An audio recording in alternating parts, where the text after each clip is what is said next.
han puesto el logo de la firma. Ay, pero no se ve. Sí, Está mira, restaurado en Barcelona, ¿no? esa coseta que hay ahí. Parece Y luego otra cosa allà hi ha un muy dibuix, curiosa, i ahí no, suposo que serà això. es un palo con una estrella y luego una U. Y luego, pero hay otro detalle muy curioso. En la ventana esta de la izquierda es una cosa que solamente se veía cuando se puso el andamio, ¿eh? Pero ahora cuando ya se sabe se puede ver muy bien. En la columnilla de más a la derecha hay dos cabecitas.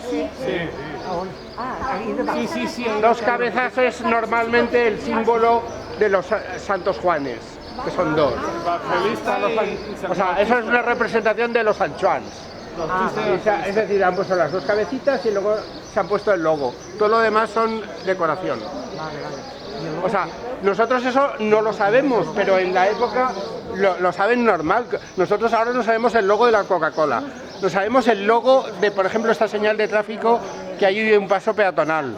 Pues igual que ellos no sabrían que eso es un paso peatonal, nosotros no sabemos el logo de la marca que utilizaban para los sacos de lana. Por ejemplo, que iban a ir a Venecia o que iban a ir a Florencia.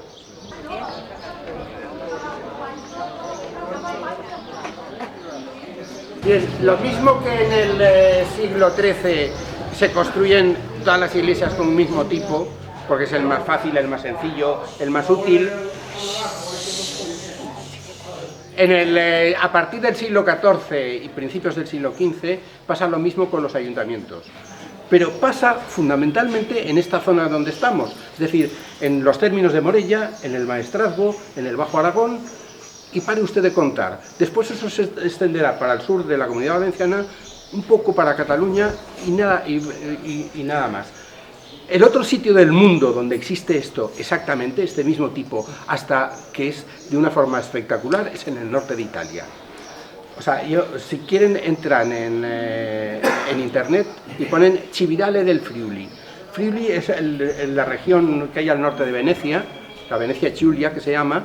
Bueno, pues hay una población que se llama Cividale del Friuli, ¿no?, que tiene unos 10.000 habitantes, que fue muy importante en la Edad Media, y tiene el ayuntamiento. Yo fui allí a ver otros edificios importantes, porque Cividale es importante por otros edificios, pero no por el ayuntamiento. Yo me quedé parado de repente en un sitio y digo, anda, el ayuntamiento de Catí, ¿no? Es el ayuntamiento de Cividale del Friuli, exactamente igual, ¿no? Y está en funcionamiento. Allí han tenido la suerte, digamos, o no, de comprar el edificio de al lado y a poderlo ampliar, porque si no se les queda pequeño. Pero están utilizando el mismo edificio, que es del siglo XIV-XV, o sea, pero que es exactamente... ¿Cómo son estos edificios? ¿Cómo es este tipo?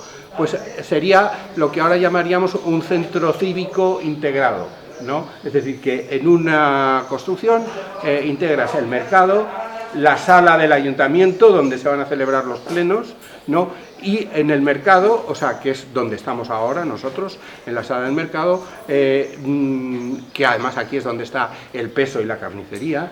Y entonces cuando vemos, por ejemplo, argollas como aquella puede ser para colgar la pieza de carne que luego se va a cortar, o puede servir también para colgar también el peso o la romana, unas romanas importantísimas, grandísimas, para hacer el peso. Detrás hay siempre dos habitaciones que son muy importantes, que es donde se guarda el peso y la medida. El peso y la medida aquí se han perdido, pero yo recuerdo hace muchos años que fui a la Mata de Morella, que no está tan lejos, ¿no? Y en la Mata de Morella conservaban absolutamente todas las piezas de todas las medidas y todas con el logo de la Mata de Morella, ¿no? Es decir, eso estuvo también aquí en Catí, de forma que todo el mundo hiciera el pan con la misma medida, los ladrillos con la misma longitud, etcétera, etcétera, etcétera, y que no hubiera trucos ni engaños. Y la otra habitación es para la cárcel, la prisión, ¿no? Es decir, para que el que se porta mal se le encierra ahí. Es decir, que es un mundo muy organizado y hay, claro, sorprende mucho, ¿no?, cuando se habla siempre, pues, en política, o sea, lo atrasados que estaban en la Edad Media. Y dice, bueno, pues no sé si en otra Edad Media estaban atrasados, pero que en esos momentos y aquí estaban organizados políticamente, dices, a lo mejor en proporción muchísimo mejor que ahora, muchísimo mejor que ahora. No, evidentemente, o sea, los que mandaban en el ayuntamiento, en la sala de arriba, pues normalmente mandaban, o sea, los que tenían más posibles, ¿no?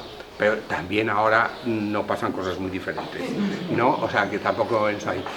Bien, la maravilla de este ayuntamiento es que el ayuntamiento de Morella fue más grande, ya lo he dicho, el de Valencia fue espectacular, el de Barcelona también, pero de todo eso no queda nada. Incluso el de Morella nos ha quedado una especie de esqueleto muy bonito, ¿no? Pero un esqueleto. Pero es que este estuvo en funcionamiento. Muchos de vosotros lo habéis visto en funcionamiento todavía.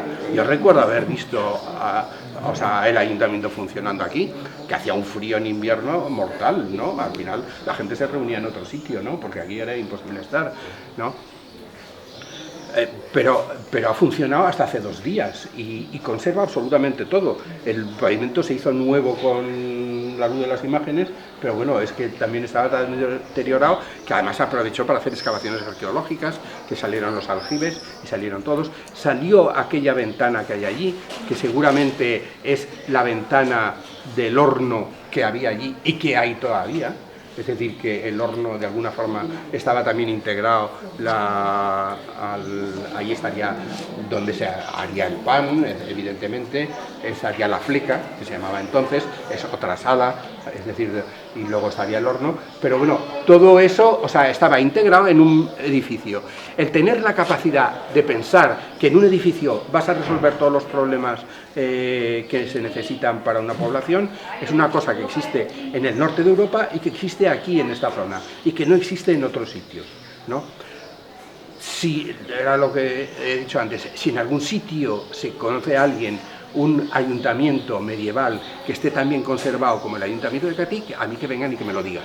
Es decir, que yo cada vez que paso alguna excursión con alguien, paro para ver el ayuntamiento de Catí, porque esta es una pieza única en el patrimonio, no en el patrimonio valenciano ni en el de Catí, sino en el patrimonio español, ¿no? Es una cosa como para ponerla de modelo para venirla a visitar. Y es decir, aquí puede venir un estudiante y entender cosas que no entendería en otro sitio. La única cosa que es posible que se haya modificado, es posible, pero no es seguro, es la escalera. Es posible que la escalera no estuviera ahí. O sea, las escaleras en las salas eran exteriores, pero completamente exteriores. Por ejemplo, se sabe que el de Morella daba a la plaza. Tuvieron que cortar la escalera porque si no, allí no podían pasar. Pero queda, por ejemplo, el de la plaza de Forcall, que lo conoceréis todos, que se sube por esa escalera. Aquí evidentemente no podía estar porque están esos 2 arcos, es decir, ahí no ha estado. Pero en la parte de atrás sí que ha podido estar perfectamente, que luego se transformaría en esa escalera cerrada, porque esas subidas a la sala no estaban cerradas, se subía al aire libre, ¿no? Y luego, pues ahí detrás se han hecho alguna serie de transformaciones que no conocemos. Pero en cualquier caso, la escalera esta es probable que no sea lo único original. Tiene un detalle que para los que son del oficio de la construcción es particularmente interesante y que es bueno verlo desde aquí abajo, y es que estos 2 pilares, que son potentes, ya veis que los arcos son muy potentes, ¿no? Los pilares que hay arriba no están encima de estos pilares, sino que están justamente encima de cada uno de los arcos. ¿Por qué? Porque estructuralmente funciona mucho mejor, es decir, la carga funciona mucho mejor si está en el centro, porque los arcos apuntados reparten mucho mejor las cargas. Lo digo porque es curioso. Y es curioso porque dices, bueno, el maestro de obras, que se sabe quién es, el arquitecto, que se llama Hernán Turó, que era de Traiguera, ¿no? Pues es un señor, que piensa. No es una cosa que dices, porque a nosotros a lo mejor se nos habría ocurrido poner un pilar encima de otro pilar. Eso es muy bueno con el hormigón, pero no con la construcción en piedra, ¿no? Otra cosa que justifica que estos pilares y que estos arcos sean tan poderosos es el pavimento que vamos a ver arriba, que es una cosa muy curiosa y que está pensada ya desde el inicio, ¿no? Es tan curiosa que no conozco ningún otro edificio que tenga un pavimento en planta como el que vamos a ver arriba. Vamos por ahí.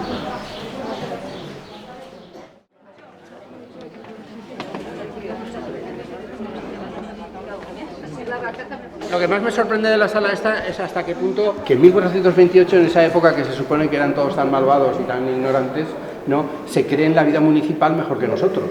Es decir, si no, no construyen esta sala para hacer sus debates, ¿no? O sea, saben lo que están haciendo. Es Es decir, que, o sea, tienen inteligencia política, o sea, que sorprende en esa época. Es decir, sí que es verdad que habrá unos que mandarán más que otros, ¿no? Pero, o sea, tienen un sitio donde reunirse, donde hablar las cosas. La sala está absolutamente intacta.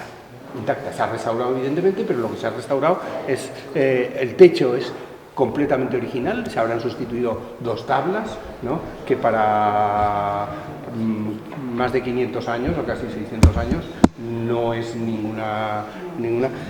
Se conserva el pavimento, que es lo que decía yo antes, un pavimento hecho de piedra, es decir, esos arcos y esos pilares tan potentes que hay bajo, no, o sea, se justifican por este pavimento, un pavimento que se hizo ya para que durara 600 años, ya ha durado 600 años y no tiene ninguna pinta de... Si hubiera sido de cerámica no nos hubiera llegado absolutamente nada, ¿no? Hubiera sido maravilloso y hubiera sido maravilloso durante 2 días, ¿no? Que es lo que hacemos nosotros en nuestras casas, ¿no?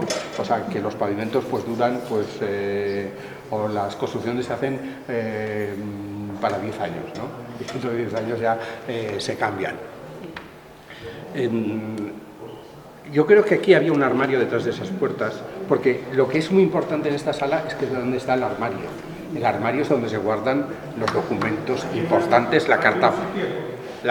Sí, hay un sitio, sí. Claro, la Carta Puebla, es decir, los elementos jurídicos, o sea, que responde la población, se guardan dentro de la sala esta. En la parte de atrás está la capilla. La capilla se transformó. Hay también una donde posiblemente estaba lo que yo decía de la escalera. Y luego la otra cosa curiosa son las pinturas que han ido saliendo. Entonces, las pinturas que han ido saliendo las ha estudiado un amigo mío de Benicarló, que se llama Javier Hernández Ruano, que yo la verdad es que no he tenido, o sea, el error mío ha sido no decirle que subiera a él para que lo contara, ¿no? Eso me da culpa, pero que le voy a decir que suba otro día y que os lo cuente, porque es una investigación que ha realizado y que la ha publicado hace 2 días. ¿No? La ha publicado hace 2 días en la que explica qué es esto y qué son todos estos barcos de aquí. La primera cosa, que no era necesario cavilar demasiado, esto sí que es que hubiera tantos barcos pintados. Es decir, que la gente, los sacos de lana, no tienen que navegar por todo el Mediterráneo. Y la navegación de entonces pues es mucho más complicada que la de ahora, evidentemente, y los barcos vuelcan. Y por ejemplo, pues allí están pintando un naufragio, ¿no? Un naufragio, ¿no? Que seguramente es alguien que le ha pasado y lo pinta, ¿no? Eso lo cuenta el profesor este. Y lo que ha descubierto después de estudiar esto, avanzo yo solamente y que venga el otro día y que lo cuente despacio, porque solamente contar esto yo creo que vale la pena que suba. Está contando, esto es un dibujo, un grafito, que se llama, que se corresponde ya al siglo XVI. Es una época en la cual el comercio de la lana ya no va a Venecia y a Florencia, sino que va a Génova.